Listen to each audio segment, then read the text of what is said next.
Sathya Sai Speaks, Volume 10, Chapter 9. The Most Profitable Job, Part 1 of 2. On the occasion of the Silver Jubilee of the institution called Pinge's Classes, I am glad I have this opportunity to emphasize the moral and spiritual aspects of education, for Pinge has dedicated his life to the fostering of these aspects. No praise is too small for such an endeavor as these classes. Such institutions have to multiply in this land, and all encouragement must be rendered to them, for they supply that extra which is so urgently needed. You all know and declare that India is Yoga Bhumi, Tyaga Bhumi and Karma Bhumi, land of divine communion, sacrifice and selfless action. Par excellence. Picture the land in your mind. The first and the most prominent feature that you see is the Himalayan ranges, the silver peaks piercing the blue sky. From these peaks flow the pure pellucid waters of the Ganga, the symbol of Indian culture.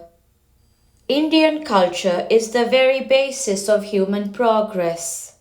It will uplift humanity by promoting brotherhood, upholding righteousness, and saturating every thought, word, and act with reverence and humility. This culture will stand unshaken so long as the Ganga flows. No attempt to suppress or destroy it can succeed. It can disappear only when the Ganga goes dry. The history and traditions of Bharat are as pure as the Ganga, as holy and sanctifying, as curative and as precious. The origins of both are cool, comforting, spotless snows. Habit of prayer will inculcate confidence.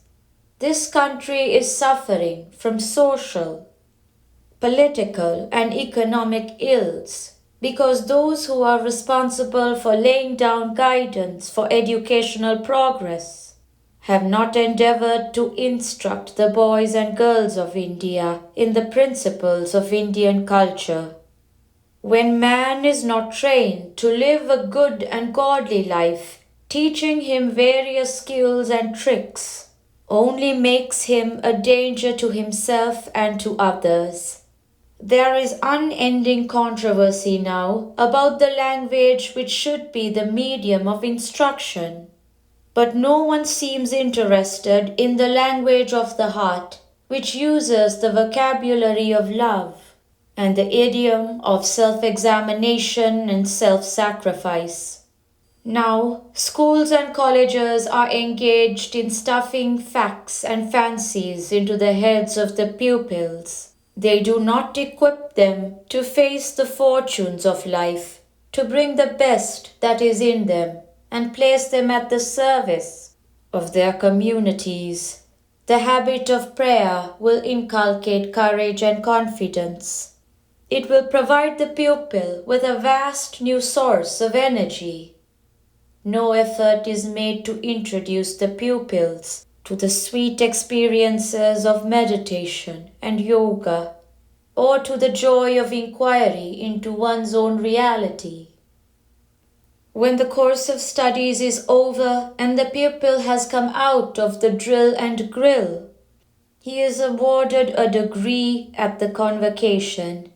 This degree is in effect only a begging bowl. With that in hand, the graduate can go to every office and clamor before every door, "Give me a job." Present-day education converts youth into beggars, seeking food from door to door. They cannot stand on their own legs and earn food independently. This is not a sign or characteristic of Bharatiya culture. No, the mistake lies in the teachers and leaders, the leaders and their advisors. Don't be ungrateful to parents. They are the sculptors who are charged with the carving of boulders into lovely figures, figures that can inspire and elevate the mind. They do not chisel at all. They leave the boulder as it is. In the name of freedom, they promote licentiousness. Freedom involves restraint. Restraint alone can heighten energy. Vidya Vinaya Sampanna, they say. Education must foster humility and discipline. Ask any student why he is attending school or college. He seldom gives a clear answer.